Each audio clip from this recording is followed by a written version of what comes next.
मैं बेहद ही खूबसूरत और जवान थी। अभी मेरी उम्र भी मात्र 18 साल हो रही थी। हम लोग बहुत ही करीब थे और मैं अपने मम्मी पापा की इकलौती संतान हूँ। मैं जहाँ पर काम करती थी वहाँ के मालिक के साथ मैं अपनी इच्छाएं पूरी करना चाहती थी। मैं हमेशा मौका ढूंढते रहती थी कि मैं किस तरह से अपने मालिक के करीब जाऊं और उनके साथ रात बिताऊं, क्योंकि मैं अपने मालिक राजवीर से बहुत ही ज्यादा प्यार करती थी। वो देखने में था भी तो इतना खूबसूरत और हैंडसम कि जो कोई भी उसे देखता था बस देखता ही रह जाता था।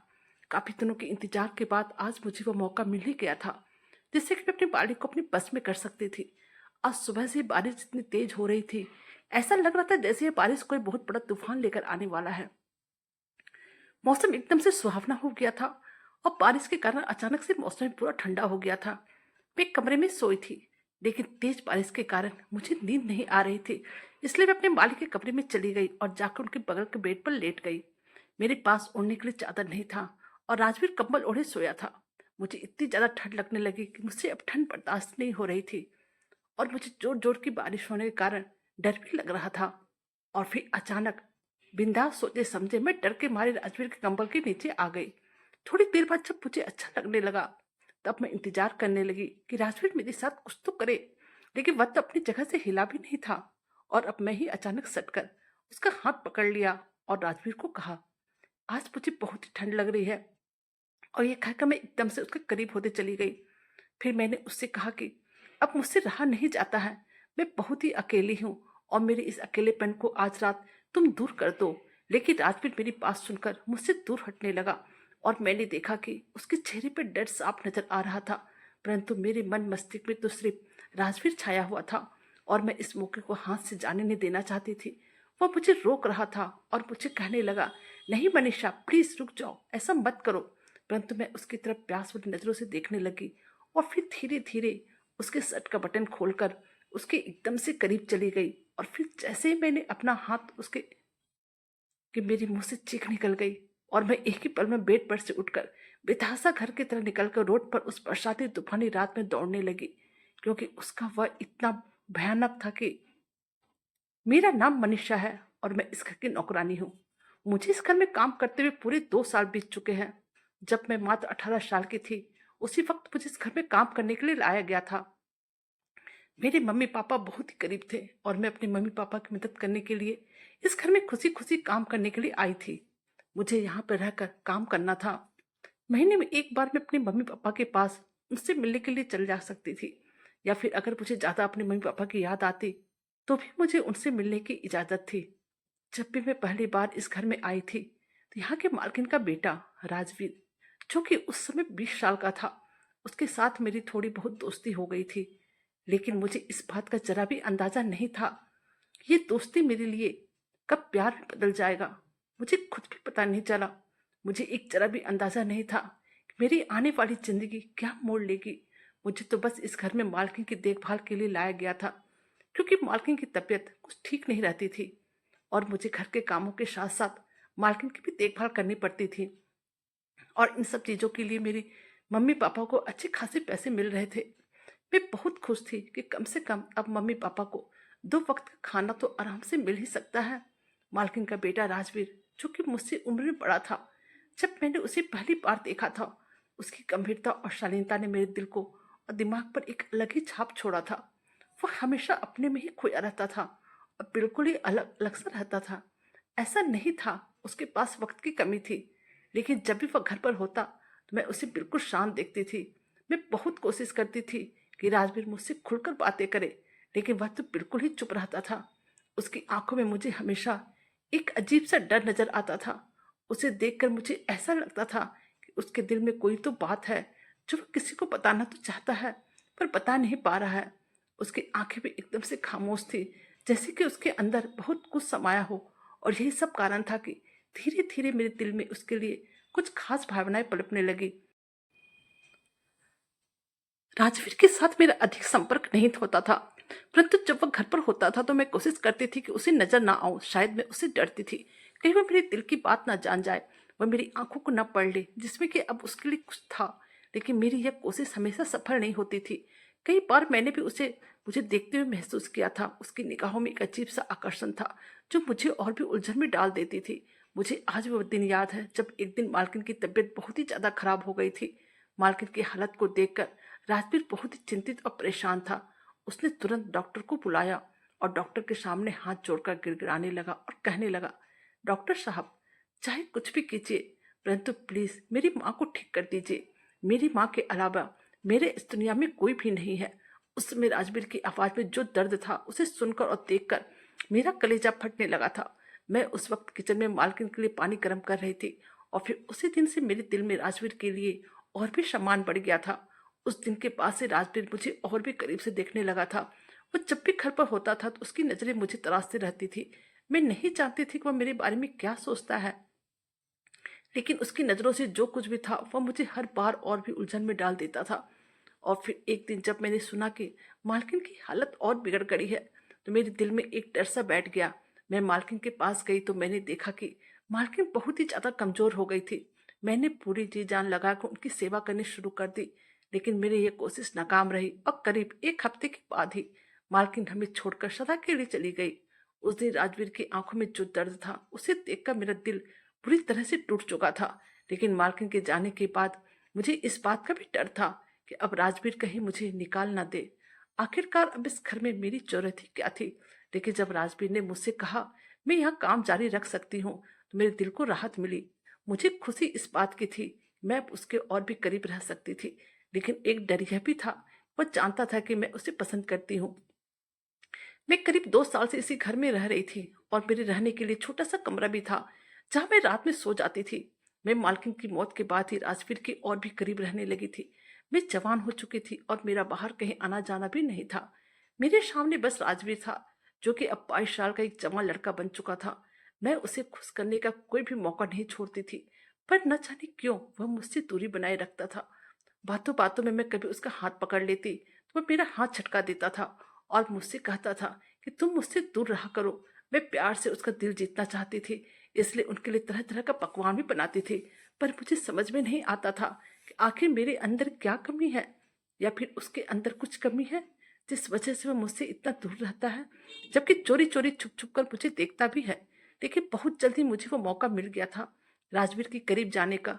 वह दिन मेरे लिए बहुत ही खास था, क्योंकि उस दिन सुबह से तेज बारिश हो रही थी और बारिश की बूंदें खिड़की पे गिर रही थी और उस बूंदों के गिरने की आवाज मेरे दिल में कुछ खास जगह बना रही थी। वह मौसम मुझे बहुत ही अच्छा लग रहा था और उस मौसम को देखकर ऐसा लग रहा था जैसे ये मौसम सिर्फ मेरे लिए ही आया है। बिन मौसम बरसात और उस पर वह तूफानी रात मेरी जज्बातों को और भी उभार कर बाहर ला रहा था। और मौसम को देखकर ऐसा लग रहा था जैसे कि आज ये मौसम भी मेरे दिल की भावनाओं को महसूस कर रहा है। बारिश की ठंडी हवा में एक अजीब सी मिठास थी जो मेरे अंदर छुपी भावनाओं को बाहर ला रही थी। उस दिन राजवीर काम पर नहीं जा पाया था। वह पूरे दिन घर पर ही था और इस वजह से मेरे दिल में अजीब ही हलचल मची हुई थी। मैं रसोई में कुछ काम कर रही थी, लेकिन मेरा ध्यान बार बार राजवीर की ओर ही जा रहा था और मुझे ऐसा लग रहा था कि आज मेरे जीवन में कुछ खास होने वाला है। मैंने देखा कि राजवीर बालकोनी में खड़ा था और बारिश की बूंदों को देख रहा था। उसके चेहरे पर एक अजीब सी शांति थी, जैसे वह किसी गहरी विचार में खोया हुआ हो। मैंने धीरे से उसके पास जाकर कहा, राजवीर, आप इस बारिश में भीग रहे हैं, अंदर आ जाइए। उसने मेरी ओर देखा और मुस्कुराते हुए कहा, मनीषा, कभी कभी बारिश का आनंद लेना भी चोरी होता है। उसकी इस मुस्कान ने मेरे दिल को और भी बेकाबू कर दिया था।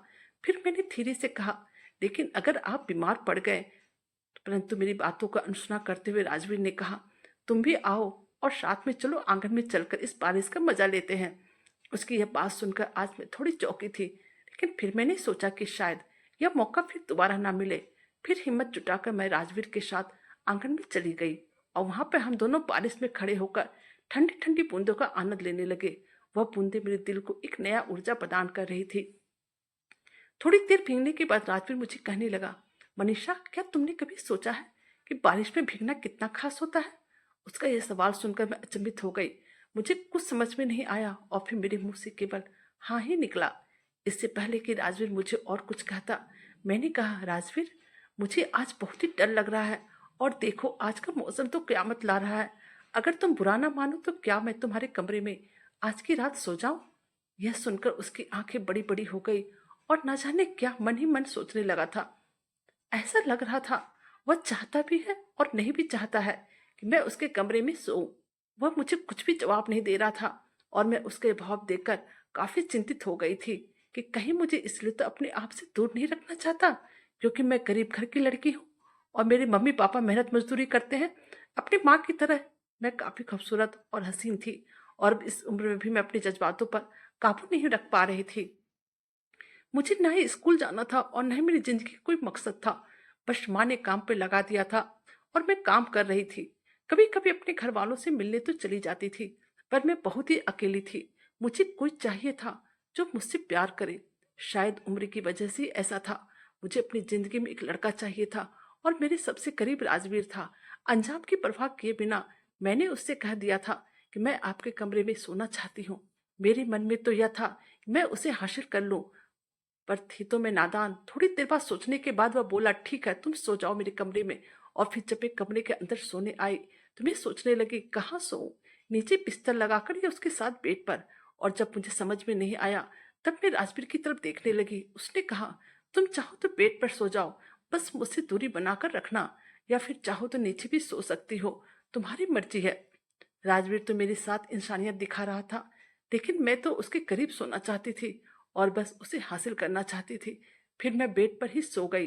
बारिश की वजह से काफी ठंड लग रही थी और ऊपर से पंखा भी चल रहा था। राजवीर एक चादर ओढ़ के किनारे पर सो गया था लेकिन मेरे अंदर की बेचैनी बढ़ती ही जा रही थी। ठंड से मेरा शरीर कांप रहा था और मेरे दिल में अजीब सा हलचल मची हुई थी। मैं चाहकर भी खुद को रोक नहीं पा रही थी। अचानक बिना सोचे समझे मैं राजवीर की चादर के नीचे आ गई। उसके पास आते ही मेरे दिल की धड़कन तेज हो गई। मैंने थोड़ा इंतजार किया कि शायद राजवीर कुछ पहले करेगा लेकिन वह तो अपनी जगह से हिला भी नहीं। ऐसा लगा जैसे मेरी मौजूदगी का महसूस तो कर रहा है लेकिन कुछ करने की हिम्मत नहीं कर पा रहा है। मैं और भी बेचैन हो गई। मैंने धीरे से उसका हाथ पकड़ लिया और कहा, राजवीर मुझे बहुत ही ठंड लग रही है। मैं उसके और करीब चली गई। मेरे दिल की धड़कन तेज हो रही थी। मेरी आवाज में एक अजीब सी चाहत थी और वह भी यह बात समझ रहा था। मैंने उससे कहा, मुझसे अब और रहा नहीं जाता। मैं बहुत ही अकेली और तन्हा हूँ। आज रात के लिए मेरा अकेलापन दूर कर दो। मेरी इस शब्द में छुपी भावनाओं ने उसे और भी विचलित कर दिया था परंतु वह कुछ कर नहीं रहा था। तो अब मैं उसके और करीब आ गई, इतने करीब कि उसकी सांसों की गर्मी मेरे चेहरे पर महसूस हो रही थी। लेकिन वह मुझसे भागने लगा था और उसके चेहरे पर मुझे एक डर सा नजर आ रहा था। शायद वह इस परिस्थितियों के बारे में सोचने की कोशिश कर रहा था लेकिन मेरे करीब होने की वजह से वह खुद को संभाल नहीं पा रहा था। वह मुझे रोकने की कोशिश कर रहा था और कहे जा रहा था, प्लीज मनीषा ऐसा मत करो। उसकी आवाज में एक हल्की सी घबराहट थी लेकिन मेरे ऊपर तो जुनून सवार था। अब मैं उसको और भी प्यार भरी नजरों से देखने लगी थी और मेरी भावना इतनी प्रबल थी कि मैंने उसकी बात को अनसुना कर दिया। अब धीरे धीरे मैंने उसके शर्ट के बटन खोलने शुरू कर दिए। मेरा दिल तेजी से धड़क रहा था और मैं उसकी हर एक प्रतिक्रिया का इंतजार कर रही थी लेकिन राजवीर का चेहरा अभी भी उलझन में ही था। वह अपने दिल की लड़ाई लड़ रहा था। उसकी नैतिकता और मेरी चाहत के बीच संघर्ष साफ नजर आ रहा था। इस बार राजवीर ने मेरी कलाई को धीरे से पकड़ा और कहा, मनीषा यह सही नहीं है। फिर उसने मेरे हाथ को अपने दिल के करीब रखा और कहा, मैं तुम्हें चोट नहीं पहुंचाना चाहता। लेकिन मैं उसकी बात सुन नहीं रही थी और अब मैं उसके साथ वह सब करने जा रही थी। लेकिन जैसे ही मैंने उसका वह भयानक देखा तो मेरी चीख निकल गई और डर के मारे मैं बिल्कुल कांपने लगी। मुझे जरा से भी आभास नहीं था कि मैं ऐसा कोई नजारा देखूंगी। मेरा चेहरा बिल्कुल लाल पड़ गया था और मेरा शरीर कांपने लगा था। अब तो मैं एक पल भी वहां रुकना नहीं चाहती थी। दिल मेरा इतनी तेजी से धड़कने लगा जैसे कि बाहर ही आ जाएगा। सांसें भी बहुत तेज हो गई थी और फिर मैं दौड़ती हुई उसके कमरे से बाहर निकल मेन गेट खोलकर बाहर आ गई और बारिश में भीगते हुए दौड़ने लगी। मैं पागलों की तरह दौड़ी जा रही थी और अभी वही नजारा मेरी आंखों के सामने घूम रहा था जो अभी मेरे साथ हुआ था। बारिश के पानी के साथ मेरी आंखों में आंसू आ गए थे। मैं राजवीर को पसंद करने लगी थी। दौड़ते दौड़ते मैं अपने घर पहुंच गई थी और घर पहुंचकर मैं जोर जोर से दरवाजा पीटने लगी और फिर जैसे मेरी माँ ने दरवाजा खोला मुझे सामने खड़ा पाया। वो मुझे देखकर बिल्कुल अचंभित हो गई थी। तभी मेरे पापा सामने आया, कहने लगे, क्या बात है बेटा, इतनी रात को यूं दौड़कर क्यों आ रही है, सब ठीक तो है ना। मेरे पापा ने मेरी मम्मी को डांटने लगे, तुझे कितनी बार कहा था जवान लड़के के घर पर काम मत करवा, पहले मालकिन जिंदा थी तो कुछ और ही बात थी, लेकिन तूने मेरी बात बिल्कुल भी नहीं मानी और आज तू देख हमारी बेटी के साथ क्या हुआ है और देख कैसे भागकर वहां से आई है। पापा की बात सुनकर तब मैंने अपने ऊपर ध्यान दिया तो मैंने देखा कि मेरे शर्ट के बटन ठीक से लगे हुए नहीं थे, बल्कि ऊपर के 2 बटन खुले हुए थे जो कि राजवीर ने खोले थे, और मेरे बाल भी बिल्कुल बिखरे हुए थे। कोई भी अगर मेरी हालत इस समय देखता तो वो मेरे बारे में बस यही सोच सकता था कि अवश्य मेरे साथ इस तूफानी रात में कुछ हुआ है। और नीचे मैंने जो स्कर्ट पहनी थी वह भी बहुत ही छोटी थी, जो कि मेरी घुटने के ऊपर तक ही थी। मेरी मम्मी ने मुझे घर के अंदर ले लिया और मुझे देख कर रोने लगी और कहने लगी, यह क्या हो गया। लेकिन मैं उन लोगों को कुछ भी न कह पा रही थी। थोड़ी देर बाद मैंने अपने आप को संभालते हुए कहा कि मेरे साथ आज की रात। जब मैं 18 साल की थी तब से मेरी माँ ने इस घर पर काम करने के लिए लगा दिया था, क्योंकि घर की मालकिन बहुत ही बीमार रहती थी। उस वक्त राजवीर करीब 20 साल का था। धीरे धीरे मैं भी जवान हो रही थी और मालकिन के बेटे राजवीर को देखकर मेरा मन मचलने लगा था। पर वह मेरी ओर कभी भी आंखें उठाकर नहीं देखता था। वह तो हमेशा अपने काम पर ही लगा रहता था। फिर काम करते करते मुझे पता चला कि घर में एक बेसमेंट भी है। अक्सर राजवीर अपना काम खत्म कर कर बेसमेंट में चला जाता था और घंटों वहीं पर बैठा रहता था। जब वो बेसमेंट में बैठा रहता था तो उस बेसमेंट से अजीब अजीब तरह की आवाजें आती रहती थी और कभी कभी धुआं भी निकलते रहता था। पहले मुझे ये लगता था कि राजवीर नीचे बैठकर नशा करता है, परंतु जब वह किसी काम से मेरे पास आता था तो उसे देखकर ऐसा नहीं लगता था कि वह कोई नशा किया हुआ है। वह बिल्कुल स्वाभाविक लगता था। वह बहुत ही परेशान सा भी लगता था। मैं हर वक्त उसके ऊपर नजर बनाए रखती थी, क्योंकि वह मुझे बहुत ही पसंद था। एक दिन बालकिन सो गई और राजवीर वहीं बेसमेंट में था। उसके मौके का फायदा उठाकर मैं भी उस बेसमेंट के अंदर चली गई। जब मैं वहां गई तो मैंने देखा कि राजवीर बिना सटके न जाने खिड़की के पास खड़ा होकर उस कमरे में क्या कर रहा था। उसकी पीठ मेरी तरफ थी और उसका चेहरा खिड़की की तरफ था। लेकिन जैसे मेरी नजर उसकी खुली हुई बॉडी पर पड़ी तो आहिस्ता आहिस्ता मैं उसके करीब चली गई और फिर वहां पहुंचकर उसके पीठ पर हाथ रखकर उसे सहलाने लगी। मेरे ऐसे करते देखकर राजवीर मुझे एकदम से डांटने लगा और कहने लगा, इस वक्त तुम यहाँ पर क्या कर रही हो और तुमने मुझे हाथ कैसे लगाया। अभी के अभी यहाँ से चली जाओ। फिर उसने जल्दी से अपने बदन पर शर्ट डाल लिया और उसके आगे के भाग को मैं नहीं देख पाई। वह कह तो गुस्से से रहा था, पर उसकी आंखों में मुझे प्यार नजर आ रहा था। मैं तुरंत उसके करीब चली गई और उसके ओठों पर किस कर दिया और कहा, तुम्हें मिस कर रही थी इसलिए देखने आई थी। मेरे अचानक इस तरह से करने के कारण राजवीर एकदम से घबरा गया और मुझे कहने लगा, यह सब क्या है। उसकी सांसें तेज हो गई थी और अब उसने मेरा हाथ पकड़ा और मुझे घसीट कर उस कमरे से बाहर निकाल दिया और बोला, मनीषा, दोबारा से कभी भी इस बेसमेंट के अंदर मत आना। अब उसने मेरे मुंह पर जोर से दरवाजा बंद कर लिया था और मैं बस वहीं पर खड़ी खड़ी उसे देखती रह गई थी। मुझे जरा भी समझ में नहीं आता कि आखिर हुआ क्या। करीब 1 घंटे के बाद जब राजवीर बेसमेंट से आया तो मैं बस उसे आंखें फाड़े देख रही थी। मुझे समझ में नहीं आ रहा था कि आखिर मैंने कौन सी गलती कर दी जो उसने मुझे इस तरह से बेसमेंट से बाहर निकाल फेंका। मैं उससे सवाल करने लगी थी, लेकिन जैसे मैंने उसकी आंखों में देखा मुझे उसकी आंखों में अफसोस नजर आ रहा था। उसने मुझे अपने पास बैठाया और कहा, देखो, यह सब ठीक नहीं है, तुम मुझसे दूर रहा करो।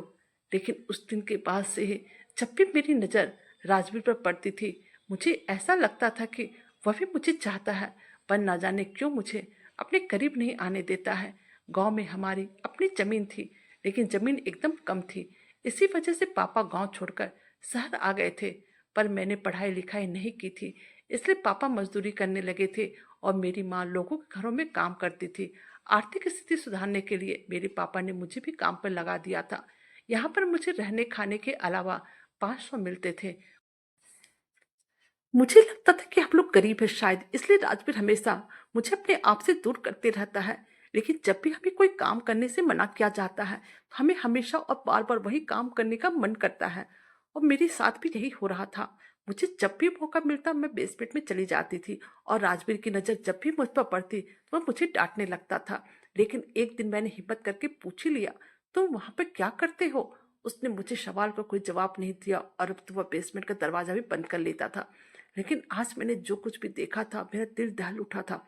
मैं राजवीर के एकदम नजदीक थी और उसकी शर्ट उतारने के बाद मुझे जो कुछ भी नजर आया था उसे देखकर मैं डर से कांपने लगी थी। क्या यही वजह थी? वह बेसमेंट में वक्त गुजारता था और सोते टाइम बस ऊपर आता था। आखिर ये सारा माजरा क्या है? मेरे मम्मी पापा अब मुझे देखकर रोना धोना कर रहे थे और फिर अपने आप को संभालते हुए मैंने कहा, माँ, राजवीर ने मेरे साथ कुछ भी गलत नहीं किया है। मुझे आप लोगों की बहुत ही याद आ रही थी। पूरे दिन इतनी क्यामत वाली बारिश हो रही थी कि मुझे डर लगने लगा था, और जब मैं सोई तो मुझे बहुत ही बुरा सपना आया, जिस कारण मैं काफी डर गई और फिर मैं दौड़ती हुई आप लोगों के पास आ गई। मैं मम्मी पापा की इकलौती बेटी थी। उन्होंने आर्थिक स्थिति खराब होने के कारण दोबारा कोई बच्चा भी नहीं किया था। मेरी बात सुनकर मेरी माँ मुझे गौर से देखने लगी थी। तब मैंने कहा, माँ, मेरा तो सोने के लिए अलग कमरा है और मैं वहीं पर सो रही थी और बुरा सपना देखी, इसी वजह से दौड़ती हुई आपके पास आ गई। राजवीर बहुत ही अच्छा लड़का है। वह कभी भी मेरी तरफ गंदी निगाहों से नहीं देखा है। मेरी बात सुनकर मेरे घर वालों ने राहत की सांस ली, पर मैंने उन्हें सच नहीं बताया था, क्योंकि मुझे सच बताने की हिम्मत नहीं थी। इस वजह से अगले दिन उन्होंने फिर से मुझे काम पर भेज दिया। मैं सुबह राजवीर के घर गई तो देखा राजवीर घर पर ही था। शायद वह मेरा इंतजार कर रहा था, पर मैंने उससे कोई भी बात नहीं की और सीधा घर का काम करने लगी थी। राजवीर मेरे आगे पीछे घूम रहा था। उसने सोचा कि मैं उससे कोई सवाल पूछूंगी, पर मैंने कोई सवाल नहीं पूछा। मुझे उससे नफरत सी हो गई थी। उस दिन के बाद से मैं राजवीर से किरारा कर लिया था। अब मैं उसके साथ कोई भी रिश्ता नहीं रखना चाहती थी। हम दोनों के बीच में काफी अंतर बढ़ गया था। जब भी मैं काम करती थी राजवीर बहाना करके मेरे करीब आ जाता और मुझे हंसाने की कोशिश करता, लेकिन मैं उसे हर बार नकार देती थी। परंतु अब उसका व्यवहार धीरे धीरे बदलने लगा था और मैंने महसूस किया कि वह मुझसे अभी भी कुछ छुपा रहा है। एक दिन जब मैं रसोई में काम कर रही थी, तभी राजवीर ने मुझे कहा, मनीषा, तुम मुझसे बात क्यों नहीं कर रही हो? मुझे उसकी आवाज में एक खामोशी डर नजर आ रहा था, लेकिन मैंने अपनी भावनाओं को नियंत्रित करते हुए जवाब दिया, राजवीर जी, मैं अभी काम में व्यस्त हूँ। उसकी आंखों में एक खामोशी और चिंता थी। उसने धीरे धीरे कहा, मैं जानता हूँ तुम मुझसे नाराज हो, लेकिन मैं चाहता हूँ कि तुम मुझसे बात करो। हम इस स्थिति को ठीक कर सकते हैं।